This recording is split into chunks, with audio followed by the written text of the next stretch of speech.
Hai guys, selamat datang di Coderpedia. Ini video pertama aku eh, mau nge-sharing nih aplikasi web based yang dibangun dengan sistem Laravel dan Livewire. Itu aplikasinya adalah sistem penerimaan mahasiswa baru. Nah, di sistem ini apa fungsinya sih? Fungsi dari sistem ini berguna untuk mendaftarkan mahasiswa ke satu kampus, yang mana setiap mahasiswa itu bisa mendaftar berdasarkan jalur yang dipilihnya. Di sistem ini kita juga menggunakan sistem payment gateway, yang mana sistem payment gateway itu menggunakan payment gateway Mitrans. Gak perlu lama-lama, aku bakal demokan apa saja sih fitur yang ada di aplikasi ini.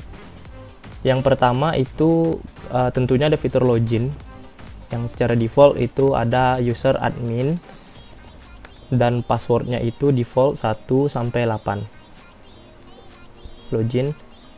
Nah, ini adalah menu dashboardnya, dashboard admin, yang mana di dashboard admin ini akan menampilkan beberapa card. Pertama itu fakultas, yang mana ini akan menampilkan data total fakultas di kampus kita. Dan ini jalur pendaftaran, ada beberapa jalur pendaftaran yang sudah di generate. Dan ini total mahasiswa yang berhasil membayar pendaftaran. Dan di bawah ini ada grafik. Nah, grafik ini apa fungsinya? Yaitu ingin mengetahui berapa grafik mahasiswa baru di periode bulan ini. Di dashboard mungkin itu saja menunya. Lanjut, untuk pengaturan awal, itu kita perlu mengatur fakultas di kampus kita. Di setiap kampus itu kan pasti ada fakultas dan ada prodi. Nah, di mana kita mengaturnya itu ada di menu fakultas. Nah, di menu fakultas ini kita perlu menambahkan fakultas baru. Di sini ada dua form, yang mana form pertama adalah form tambah fakultas baru dan kedua adalah form tambah jurusan baru. Apa sih bedanya?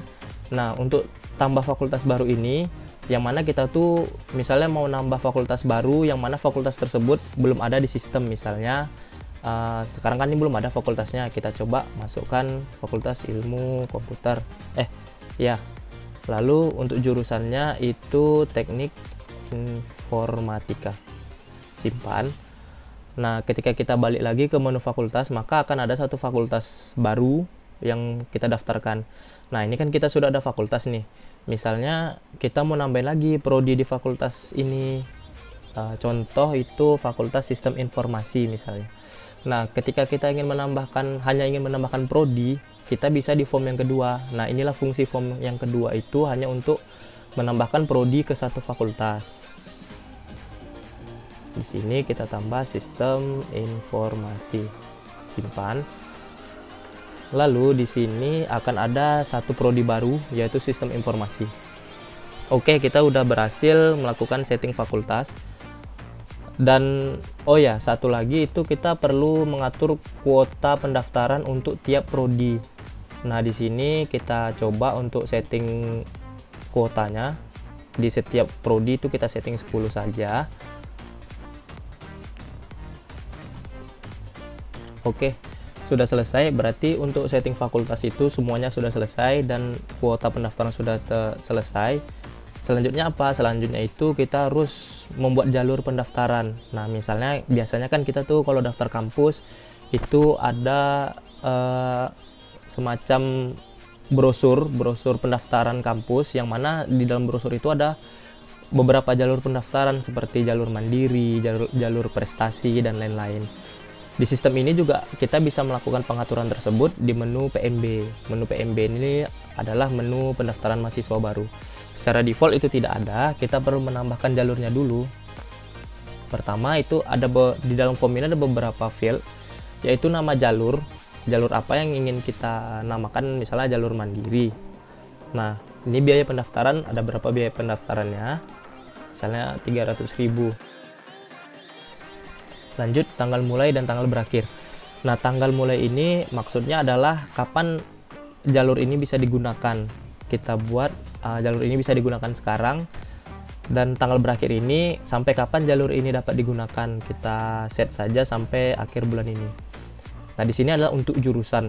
Jadi setiap jalur pendaftaran itu kita bisa melakukan pengaturan jalur ini hanya untuk fakultas tertentu saja, prodi tertentu saja, dan atau kita bisa men-setting itu digunakan untuk seluruh prodi.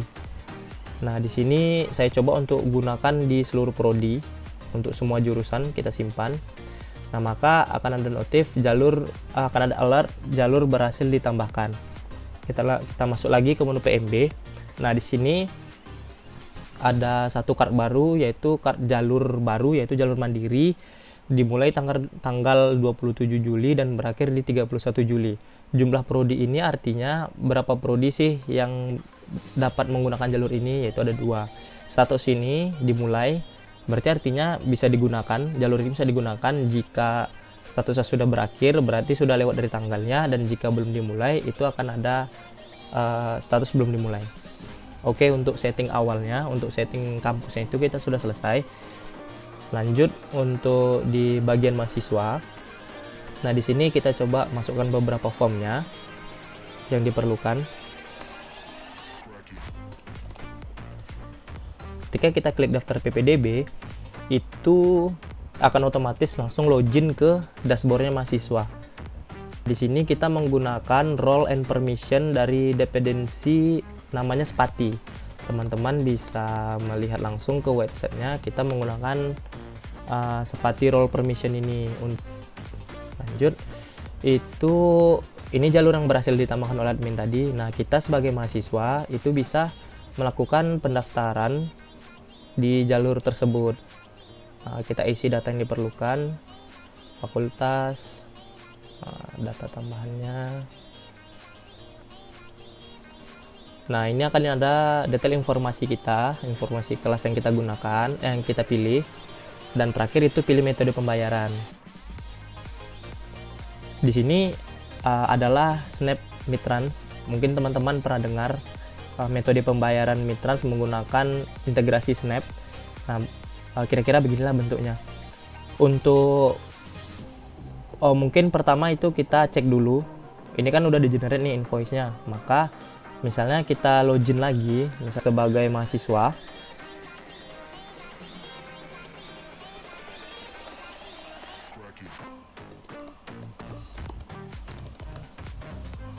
Nah, di halaman ini, kenapa tidak halamannya otomatis berubah, tidak pilih jalur seperti tadi? Karena di sini kita sudah melakukan pendaftaran dengan data jurusan yang sudah kita masukkan tadi. Itu sebabnya halaman ini akan otomatis berubah jadi halaman invoice kita. Langkah selanjutnya adalah kita melihat status pembayaran kita nih. Status pembayaran kita kan belum lunas, maka kita harus melunasinya dulu. Bagaimana melunasinya? Kita perlu klik lihat link pembayaran. Nah, lihat link pembayaran ini akan otomatis meredirect teman-teman ke halaman Mitrans tadi yang sudah kita generate. Nah, di sini ada beberapa metode pembayaran. Karena kita menggunakan sandbox, kita bisa menggunakan tipe pembayaran kredit ini dengan memasukkan value seperti ini, yang mana expiration date ini harus 1 tahun di atas tahun ini. Dan untuk CVV itu kita masukkan 1, 2, 3, lalu kita lakukan pembayaran. Nah, jika pembayaran ini sudah sukses, maka Mitrans otomatis meredirect sistem ini ke finish URL yang ada di INV tadi. Nah, di INV kita itu bisa kita setting nih finish URL-nya kemana. Nah, lanjut. Di sini kita kembali lagi ke menu PMB, yang mana status pembayaran kita sudah berubah menjadi lunas. Kenapa bisa lunas? Karena kita sudah melakukan pembayaran di Mitrans tadi, maka Mitrans otomatis mengirimi notifikasi ke sistem kita. Nah, mungkin seperti belum. Di sini kita kembali lagi ke menu admin, yang mana admin itu pengen tahu tuh, misalnya di jurusan jalur mandiri tadi, di pendaftaran mandiri tadi itu ada berapa sih mahasiswa yang mendaftarkan. Nah, itu kita bisa klik menu PMB, lalu klik jalurnya. Nah, di jalur mandiri ini akan otomatis ada informasi mengenai siapa saja sih kandidat mahasiswa yang telah mendaftar menggunakan jalur mandiri ini, dan detail-detail pembayaran, dan juga jurusannya. Kita juga bisa menghapus data pendaftaran, jalur pendaftaran ini di menu detail PMB ini. Mungkin untuk aplikasinya seperti itu. Kita lanjut untuk cara instalasi aplikasinya. Nah, untuk instalasi aplikasi ini teman-teman diharapkan mengetahui dasar Laravel dan sedikit pengetahuan tentang Livewire. Pertama itu teman-teman perlu ke GitHub, lalu cari sistem saya yang sudah saya buat. Itu teman-teman download saja zipnya. Nah, setelah itu kebetulan saya di sini menggunakan SAMPP, jadi saya perlu memindahkan file tersebut ke htdocs. Nah, teman-teman pasti yang udah menggunakan SAM tuh tahu tuh htdocs ada di mana, instalasi SAM-nya ada di mana. Lanjut, misalnya kita coba, ini saya sudah mendownload tadi, lalu saya ekstrak. Karena saya sudah mempunyai aplikasinya, ini saya coba matikan dulu semua konfigurasinya. Kita buat saja namanya Laravel PMB.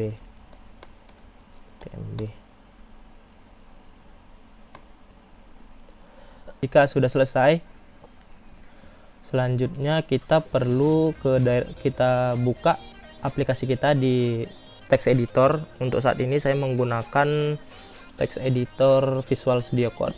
Untuk teman-teman yang lain mungkin bisa menyesuaikan. Nah, ini adalah tampilan awal sistem kita. Hal selanjutnya yang harus kita lakukan itu adalah melakukan konfigurasi env. Kita copy env example yang ada di kita copy env example ke env. Nah, setelah selesai, hal yang harus kita lakukan selanjutnya yaitu melakukan instalasi dependensi yang diperlukan, composer, install, dan satu lagi tambahan npm install. Kenapa kita menggunakan npm install? Itu karena di sistem Laravel PMB ini saya membuat sistemnya untuk tampilan front end-nya itu menggunakan Tailwind. Jadi diperlukannya npm di sini untuk instalasi dependensi Tailwind-nya.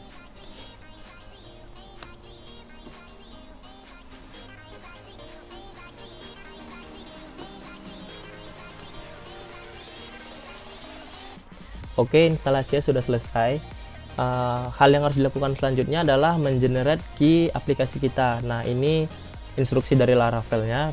Setiap kita memiliki file env, kita memang harus melakukan generate key. Oke, sudah selesai. Selanjutnya kita export migration yang sudah ada, PHP artisan migrate. Nah, kenapa di sini noting? Karena di database saya itu sudah ada database-nya. Nah, nanti di database teman-teman harusnya ada database Laravel PMB, yang mana ini adalah database yang dipakai di aplikasi kita. Jika sudah, satu lagi teman-teman harus jalankan PHP artisan db seed. Nah, ini gunanya untuk mengenerate user dan role bagi sistem kita. Letak filenya itu ada di database seeder. Nah, di database seeder ini akan otomatis mengenerate roles dan user pertama kita itu admin.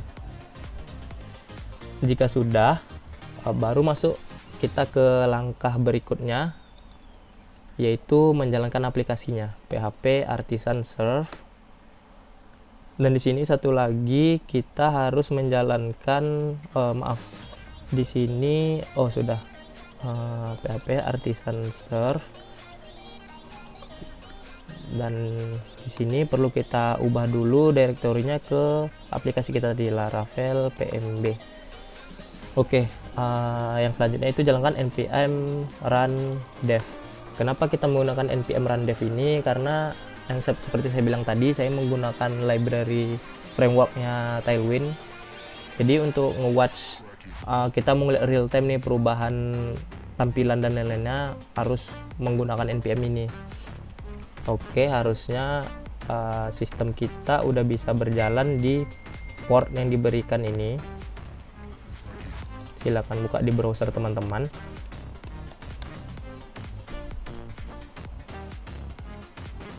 Oke, aplikasinya sudah berjalan. Nah, ini adalah langkah terakhir yang mana untuk melakukan pengaturan mitrans. Nah, untuk pengaturan mitrans ini memang agak tricky karena kita melakukannya di localhost, yang mana mitrans ini tidak memperbolehkan user melakukan testing pembayaran di localhost. Bagaimana cara kita melakukan supaya kita bisa melakukan pembayaran di localhost? Hal yang pertama itu kita harus melakukan instalasi, saya kurang tahu kalau penyebutannya, tapi kalau untuk penulisannya itu seperti ngerok. Nah, teman-teman mungkin sebagian ada yang tahu ngerok ini apa. Mungkin ada banyak cara lain, tapi cara yang saya tahu itu menggunakan ngerok ini. Oke, karena saya udah melakukan instalasi ngerok ini, maka hal selanjutnya yang harus dilakukan yaitu ini aplikasi kita, port kita kan ada di 8000. Nah, untuk menjalankan ngerok ini, setahu saya kita harus menjalankan komen ngerok HTTP port kita, port Laravelnya, bukan port yang di npm, tapi port yang ada di Artisan Serve, yaitu port 8000. Nah, di sini nih kita akan dikasih nih IP public yang mana bisa diakses di device lain dari internet. Nah, jadi seolah-olah kita tuh punya hosting sendiri. Lalu kita masuk ke halaman mitrans. Bagi teman-teman yang belum punya mitrans mungkin bisa mendaftarkan mitransnya. Itu untuk dokumentasi pendaftarannya langsung ke websitenya saja. Nah, di sini saya sudah ada di dashboard mitransnya. Itu kita pilih dulu environment sandbox, yang mana kita akan melakukan testing pembayaran. Nah, di sini kita ke settings payment.